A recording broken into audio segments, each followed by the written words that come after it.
Sa layuning mas mapalakas pang ugnayan ng kapulisan at ng mamamayan, formal nang binuksan ngayong araw ang Police Community Affairs and Development Course dito sa Bulwagang Lapu-Lapu, Campo Crame.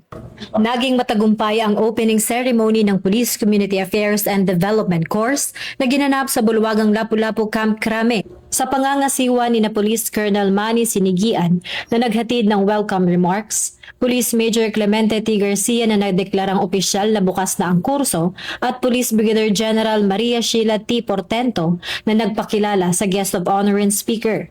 Si Police Brigadier General Vinny H. Guzman, ang Direktor ng Police Community Affairs and Development Group, ang nagsilbing pangunahing pandangal at tagapagsalita upang gabayan ang mga kalahok sa mas mataas na antas ng pagsisilbi.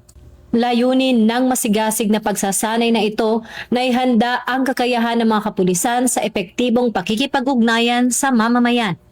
Kadalasan, sa mga hinahawakan ng mga kaso, bago ang ebidensya, bago ang testimonya, bago ang investigasyon, mayroon pa taong magsalita, taong mag-iwala, at saka ang kanawag maniniwala. At ang tawag na yan ay hindi basta-basta na mapangi. Ito ay namapangi lamang na isang salita.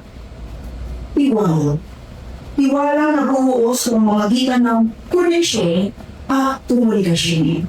At dahil sa isari, what we can see show this. Mula rito sa Bulwagang Lapu-Lapu, Campo Crame, ako po si Patrol Woman Sari Bernales. Nagbabalita para sa Police News Network. Bagong PNP para sa Bagong Pilipinas. Serbisyong mabilis, tapat at nararamdaman.